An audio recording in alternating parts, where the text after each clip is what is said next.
माँ तो माँ होती है, रुला देने वाली एक हिंदी कहानी। हेलो माँ, मैं राजू बोल रहा हूँ। कैसी हो माँ? मैं ठीक हूँ बेटे। ये बताओ तुम और बहू दोनों कैसे हो? हम दोनों ठीक हैं माँ, आपकी बहुत याद आती है। अच्छा सुनो माँ, मैं अगले महीने इंडिया आ रहा हूँ तुम्हें लेने के लिए। क्या? हाँ माँ, अब हम सब साथ ही रहेंगे।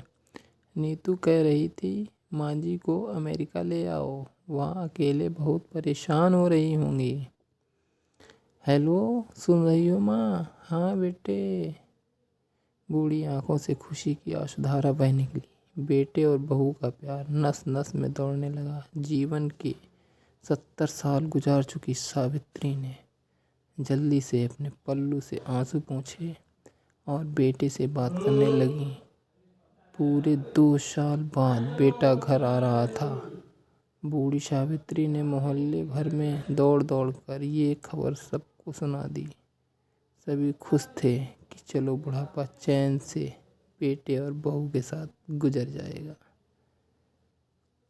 राजू अकेला आया था। उसने कहा कि माँ, हमें जल्दी ही वापस जाना है, इसलिए जो भी रुपए पैसा किसी से लेना है वो लेकर रख लो, और तब तक मैं किसी प्रॉपर्टी डीलर से मकान की बात करता हूँ। मकान? माँ ने पूछा। मकान? हाँ माँ, अब ये मकान बेचना पड़ेगा, वरना कौन इसकी देखभाल करेगा? हम सब तो अमेरिका ही रहेंगे। बूढ़ी आंखों ने मकान के कोने कोने को ऐसे निहारा जैसे कि अबोध बच्चों को सहला रही हूँ। आनन फानन और औने पौने दाम में राजू ने मकान को बेच दिया। सावित्री देवी ने वो जरूरी सामान समेटा जिससे उनको राजू टैक्सी मंगवा चुका था। एयरपोर्ट पहुंचकर राजू ने कहा, माँ तुम यहाँ बैठो, मैं अंदर जाकर सामान की जांच और बोर्डिंग और वीज़ा का काम निपटा लेता हूँ। ठीक है बेटे। सावित्री देवी वहीं पास की बेंच पर बैठ गई। काफ़ी समय बीत चुका था। बाहर बैठी सावित्री देवी बार बार उस दरवाजे की तरफ देख रही थी जिसमें राजू गया था, लेकिन अभी तक बाहर नहीं आया। शायद अंदर बहुत भीड़ होगी सोचकर बूढ़ी आंखें फिर से टकटकी लगाए देखने लगी। अंधेरा हो चुका था। एयरपोर्ट के बाहर गहमा गहमी कम हो चुकी थी। माँ जी जिससे मिलना है? एक कर्मचारी ने वृद्धा से पूछा। मेरा बेटा अंदर गया था टिकट लेने, वो मुझे अमेरिका लेकर जा रहा है, सावित्री देवी ने घबरा कर कहा। लेकिन अंदर तो कोई पैसेंजर नहीं है, अमेरिका जाने वाली फ़्लाइट तो दोपहर ही चली गई। क्या नाम था आपके बेटे का? कर्मचारी ने पूछा। राजू। सावित्री के चेहरे पे चिंता की लकीरें उभर गईं। कर्मचारी अंदर गया और कुछ देर बाद बाहर आकर बोला, माँ जी आपका बेटा राजू तो अमेरिका जाने वाली फ़्लाइट से कब का जा चुका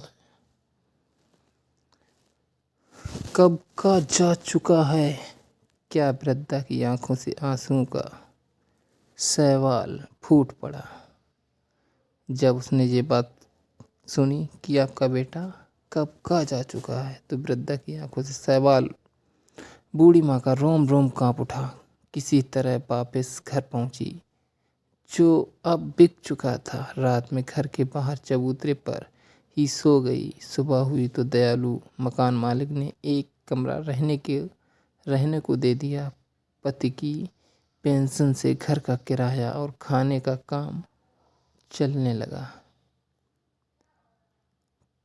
पति की पेंशन और घर का किराया और खाने का काम बेचारा धीरे से चलने लगा।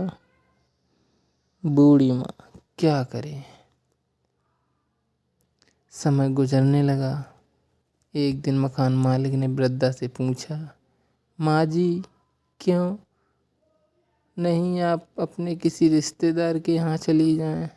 अब आपकी उम्र भी हो गई है, अकेले कब तक यह रह पाएंगी? हाँ चली तो जाऊं, लेकिन कल को मेरा बेटा आया तो या फिर कौन उसका ख्याल रखेगा?